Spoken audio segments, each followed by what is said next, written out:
परंतु यह कैलास आउ कैलासर मूल स्वभाव हेउछि त्याग आ संन्यास। आउ ता स्वभावर मान रखिबा आम दुहिंकर दायित्व।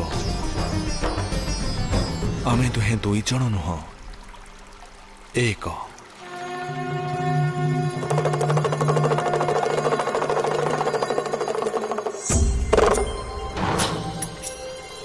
आम दुहिंक मिलन रे पूर्णता होता है।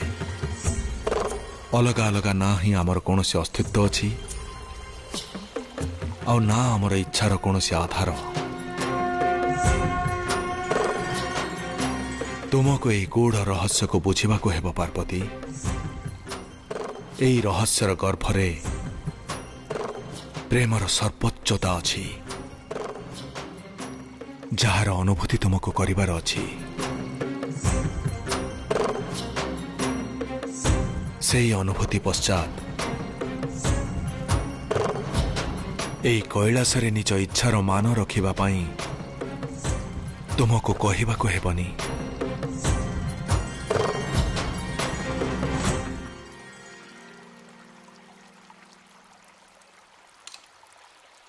समय आसी जाइछि पार्वती,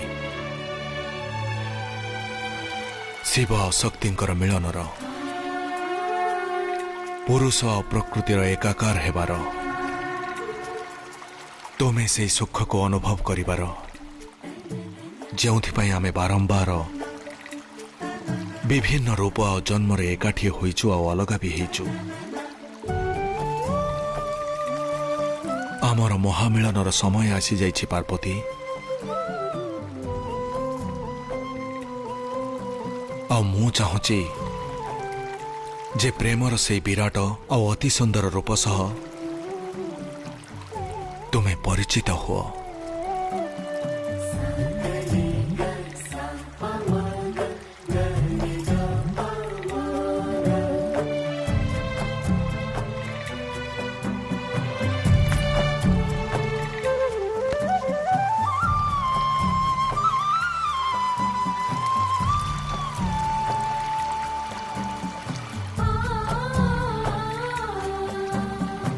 जदि प्रेमर संपूर्णतार स्वरूप एते सुंदर,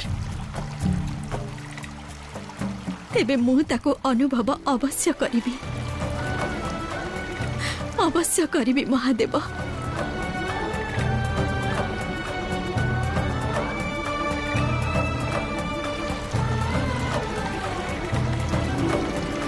ओम नमः शिवाय, ओम नमः शिवाय, ओम नमः शिवाय, ओम नमः शिवाय, ओम नमः शिवाय। एबे समय आसी जाइछे। अनसुयांकर तपस्या पूर्ण हेबा पूर्वरु असुरराज अंधक को सूचित करिबार, जेमिति एई सुजोगर संपूर्ण लाभ उठेई हबो। ओम नमः शिवाय, ओम नमः शिवाय।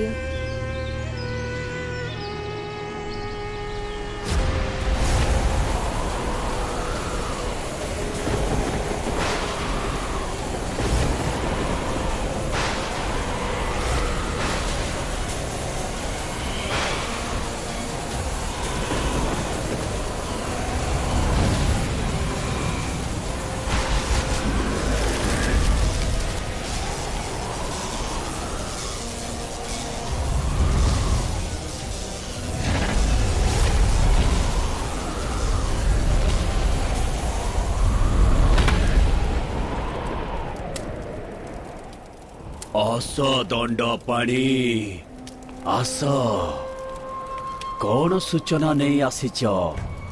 कौन कल्पर बदलिबार समय निकट हो गलानी? एबे नुहे असुरराज। तेबे समय पूर्वर आसीबार आवश्यकता? शुभ संदेश दबार अछि। आम असुरंक विजयर संभावना बढ़ी जाइछि असुरराज। आमर शत्रु ସ୍ୱୟଂ ଜାଲରେ ଫସିବାକୁ ଯାଉଛି। କିଏ? ଶିବ?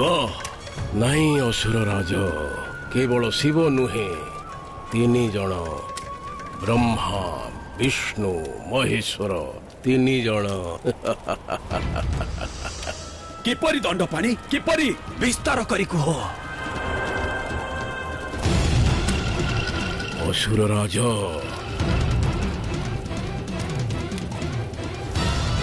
ଗୁରୁକୁଳର କୁଳପତି ମହାସତୀ ଅନସୂୟା ତାଙ୍କୁ ନିଜର ସନ୍ତାନ ରୂପେ ପ୍ରାପ୍ତ କରିବାର ପ୍ରତିଜ୍ଞା କରିଛନ୍ତି। ମୁଁ ମହାସତୀ ଅନୁସୟା ତ୍ରିଦେବଙ୍କୁ ନିଜ ସନ୍ତାନ ରୂପରେ ପ୍ରାପ୍ତ କରିବା ପାଇଁ ପ୍ରତିଜ୍ଞା କରୁଛି।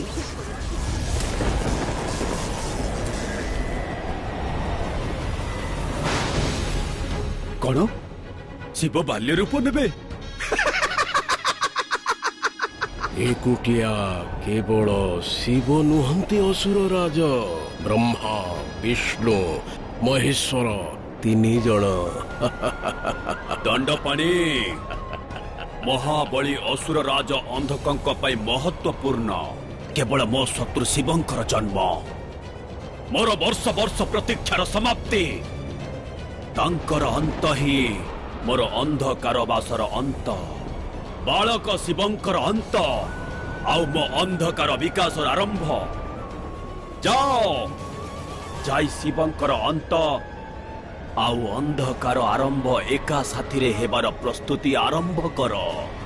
ଶିବଙ୍କର ଅନ୍ତ ଆଉ ଅନ୍ଧକାରର ବିକାଶ ହେଉ।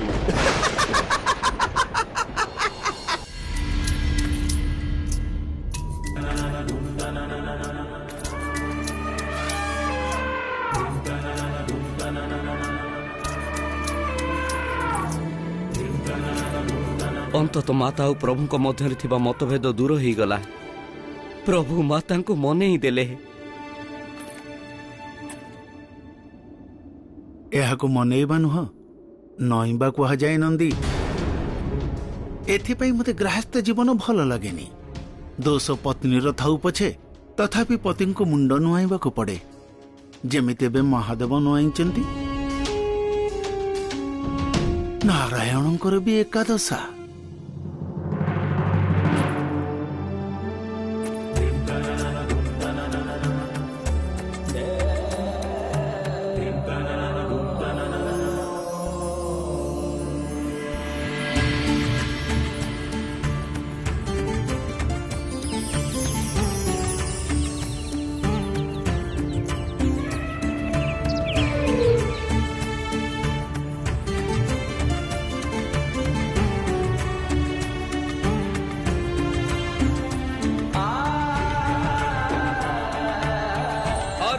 মহাদেব, হর হর মহাদেব, হর হর মহাদেব, হর মহাদেব, হর হর মহাদেব, মহাদেব, হর হর মহাদেব, হর মহাদেব, হর হর মহাদেব, হর মহাদেব, হর হর মহাদেব, হর মহাদেব।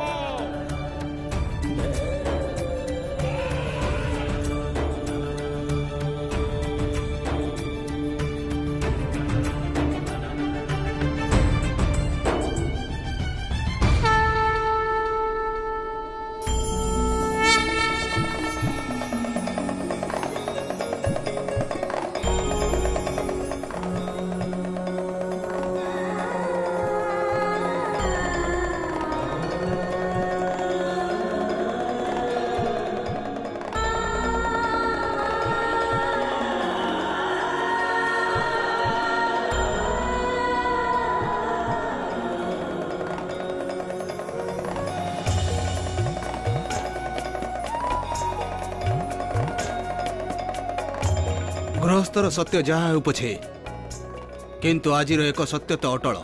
କଣ? ମହାଦେବଙ୍କ ଡମ୍ବରୁର ଧ୍ୱନି ଆଜି କୈଳାସରେ ଶିବଶକ୍ତିଙ୍କର ମହାମିଳନର ସଂକେତ ଦେବର୍ଷି।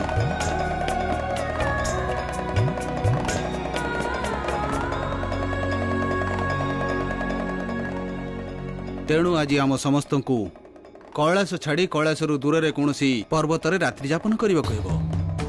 ପୁଷ୍ପଦନ୍ତ ଠିକ୍ କହୁଛନ୍ତି ଦେବର୍ଷି। ବନବିହାର ସମୟରେ କୈଳାସକୁ ସମ୍ପୂର୍ଣ୍ଣ ରିକ୍ତ କରିଦେବା ଏଠିକାର ନିୟମ।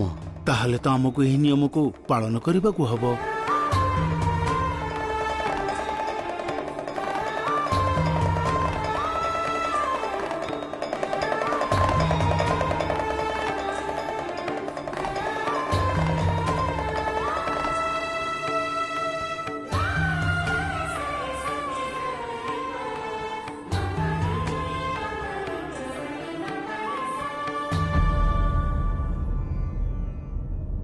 ମୁଁ ପ୍ରଭୁଙ୍କର ଅପମାନ ହେଇଛି। ଭବନ ନିର୍ମାଣ କରିବା ନିମନ୍ତେ କୈଳାସ ସମ୍ପୂର୍ଣ୍ଣ ରିକ୍ତ ହେବା ଆବଶ୍ୟକ।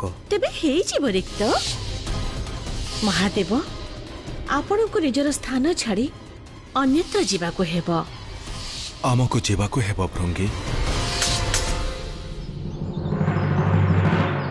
ଆରେ ନାରଦ ମୁନି, ଆପଣ ଏଇଠି? ଲାଗୁଛି ଆପଣ ଏବେ ବି କ୍ରୋଧିତ ଆଉ ରୁଷ୍ଟ ଅଛନ୍ତି। ଓ ନାରଦ ମୁନି, ନିଜ ମହାଦେବ ଏବଂ ଏ କୈଳାସର ଅପମାନ ମୁଁ ଆଉ ଦେଖିପାରିବି ନାହିଁ। ପାଉଁଶ ତଳେ ମଧ୍ୟ ଅଗ୍ନିର ଶିଖା ରହିଥାଏ ଋଷି ଭୃଙ୍ଗୀ। ଗୋଟିଏ ଫୁଙ୍କା ପର୍ଯ୍ୟାପ୍ତ ହେଇଥାଏ ଭସ୍ମ କରିବା ପାଇଁ, କିନ୍ତୁ ଜଳେଇବେ କାହାକୁ? କୌଣସି ଶତ୍ରୁ ଥିଲେ ତେବେ ସିନା। ଏଠି ତ କଥା ଶିବ ଆଉ ପାର୍ବତୀଙ୍କର। ଦୁହେଁ ଏକତ୍ର ଅଛନ୍ତି, ଦୁହିଁଙ୍କୁ ଅଲଗା କରିବା ଅସମ୍ଭବ। ଅସମ୍ଭବ? ଆମର ପ୍ରଭୁ କେବଳ ସ୍ୱୟଂଭୂ, ଆଉ ଆମେ ସମସ୍ତେ ତାଙ୍କର ପରମ ଭକ୍ତ। ଅନ୍ୟ କେହି ତାଙ୍କ ଭଳି ହେଇପାରିବେନି ଦେବର୍ଷି। ଆଜି ଶିବ ଆଉ ପାର୍ବତୀଙ୍କର ମିଳନ ହବ।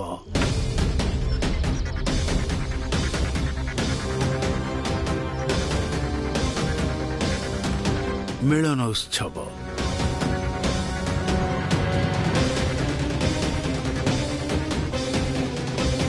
ଏହା ହିଁ ପ୍ରତୀତ ହେଉଛି ଯେ ଏହି ମିଳନ ସେ ଦୁହିଁଙ୍କୁ ଏକ କରିଦେବ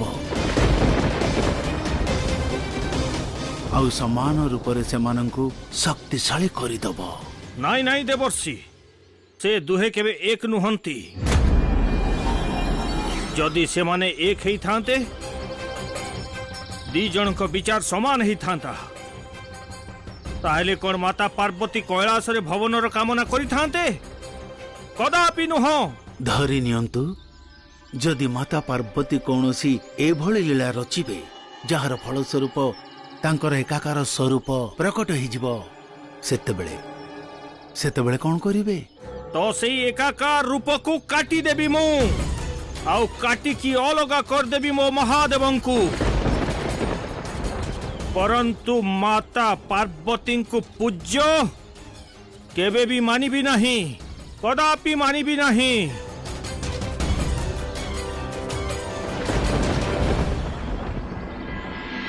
ହଁ ବିଜୟା, ଆଜିର ଏହି ମହାମିଳନ ଅତ୍ୟନ୍ତ ବିଶେଷ।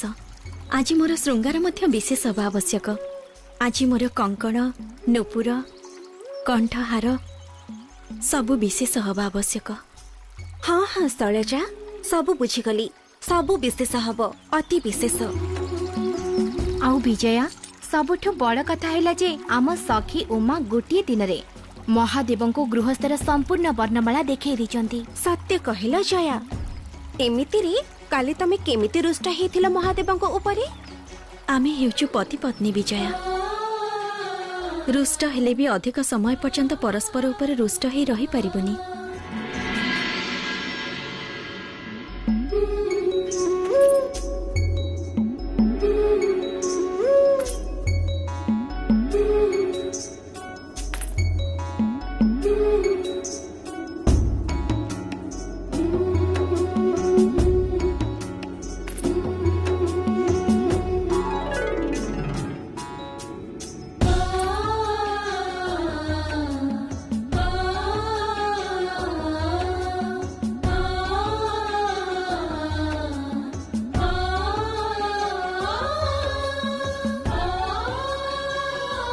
ପାର୍ବତୀ, ଆଜିର ଏ ରାତ୍ରି ଅନୁଭବର ରାତ୍ରି। शिव एवं शक्तिर मिलनर रात्रि।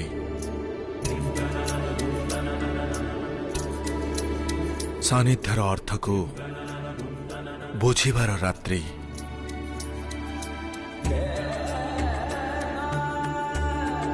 पुरुष एवं प्रकृतिर एक प्रकृत स्वरूप को जानिबार रात्रि।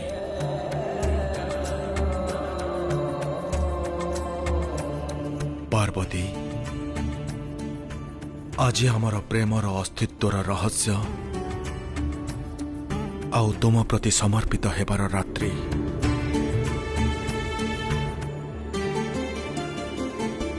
अस्तित्वर रहस्य? हाँ पार्वती, प्रत्येक कल्परे आमर मिलन होई आसुछि एवं बारंबार अलगा मध्य होइछु, परंतु आज मिलन एवं विच्छेदर ही अनवरत अबाधरे चली आसुथबा एही प्रक्रियार समाप्त हेबार रात्रि।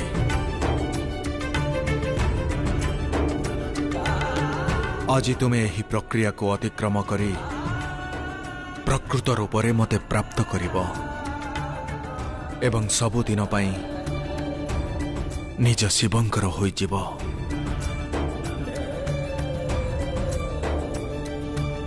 आउ आज तुमर परिचय तुमर निज स्वरूप सहित हेब।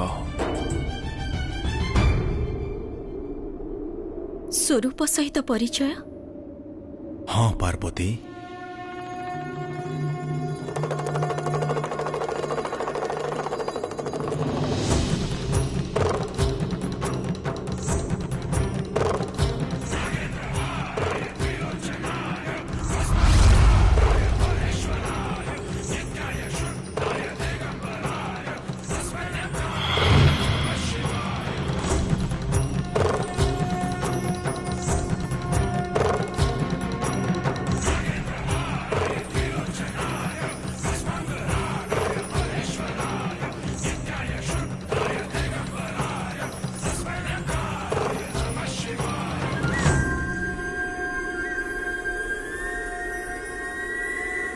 मु ही पुरुष, मु ही स्त्री, माता पिता, पति पत्नी, बालक बालिका सबु हेउछि मु। प्रत्यक्ष मु, परोक्ष मध्य मु, जड़ चेतना, भीरु साहसी, दिवारात्रि, सूर्य चंद्र, अणु परमाणु सबु हेउछि मु।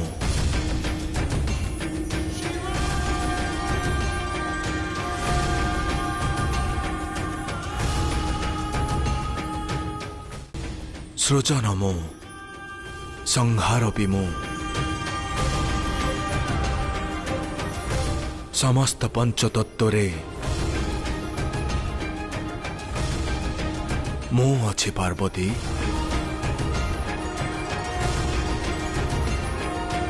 एसबु भितरे जहा निहित सेही ऊर्जा, सेही प्राण हेउछि मु।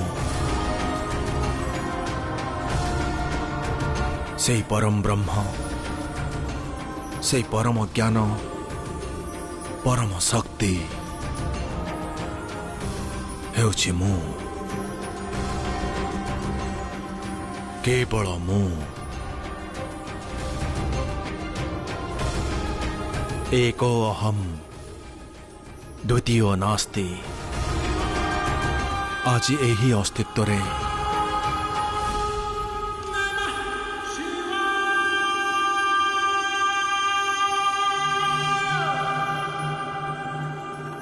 तुमको लय हेबाको हेब पार्वती।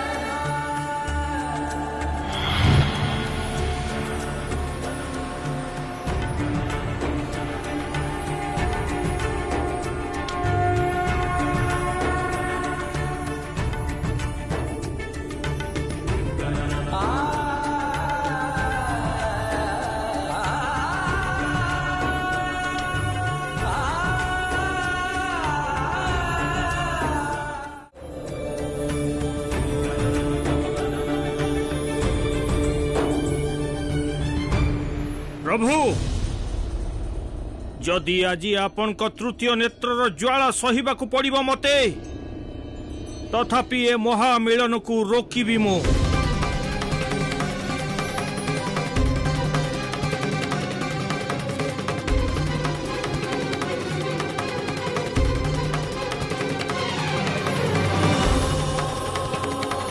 तुमर प्रतीक्षा समाप्त हैला पार्वती।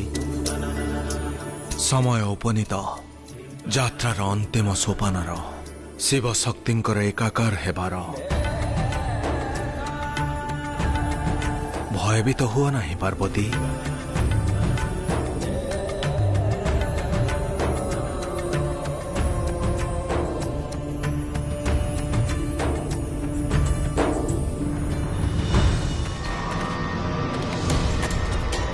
के सेठारे के ऋषि भृंगी एठारे